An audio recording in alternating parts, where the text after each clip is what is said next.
The mouth is actually the one feature that I want you to outline something, so I'll do that first. Remember, everything else you want lines disappearing with tone, but this line right here, where the top lip and bottom lip meet, it needs to be really dark. So I have the 6B, and I'm making it pretty dark here. This actually needs to be sharpened a little bit.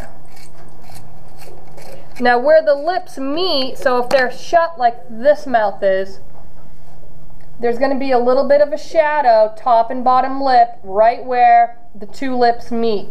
That's going to create a natural shadow. Another thing to keep in mind, the top lip will always be a little bit darker than your bottom lip. Your bottom lip sticks out a little bit more, it's a little meatier, and the light catches it because you have that bigger muscle there. So with that being said, I'm going to add a little bit of dark shading with my 6B, just doing like little circles right there and then right here, and then I'll end up blending it out. Can you guys see that? Yeah. On there? Yeah. You do not outline this or this. It will look like they have a lip liner on. And I didn't see anybody with a celebrity that had definite lip liner. The light source you're imagining is coming from here. That's the way I'm going to shade it. So now I want to add some dark tones right here. Notice I'm not outlining, I'm putting tone down, pressing down kind of hard, then I'm going to leave some of the white of the paper. And then I'm not going to press down quite as hard on this side because that's where my light source is. And then I'll end up blending it.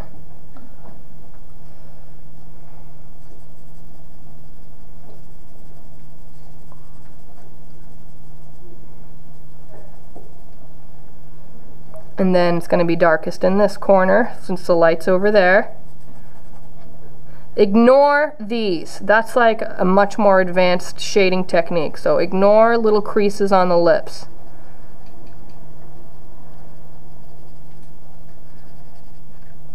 So I need to have a nice highlight. So I'm going to actually leave some of the white of the paper and blend into it. So see this little texture I'm adding a little bit? That's me trying to sort of mimic those lines there without shading them.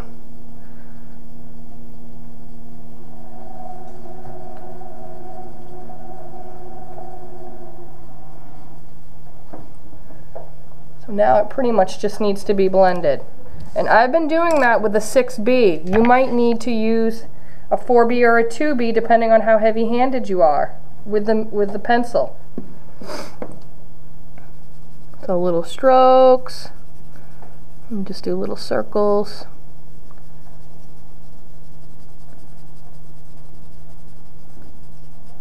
And then I'll take my kneaded eraser and pull out those highlights. Because right now it just kind of looks gray from what you guys can see, I think. So I'm going to go and put some highlights and then darken.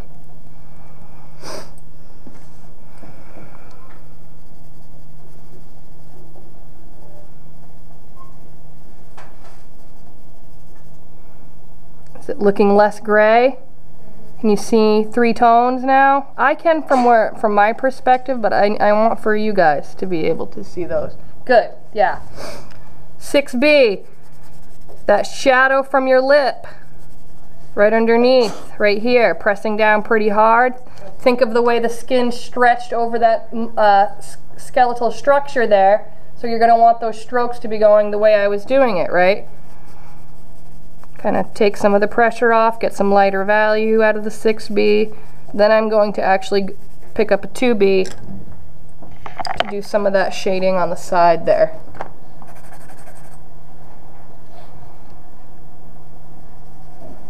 So I'm just putting a little bit of graphite down, and then I will blend this. I may or may not have you shade like this on your celebrity. What we'll do is you'll shade all the facial features,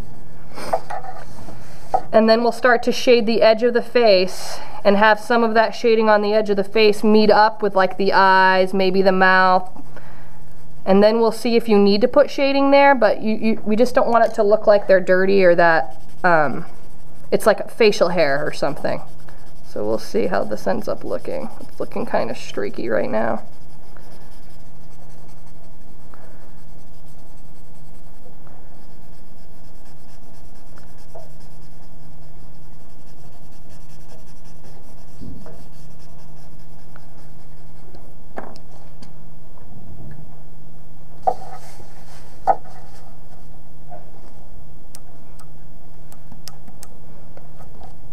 No.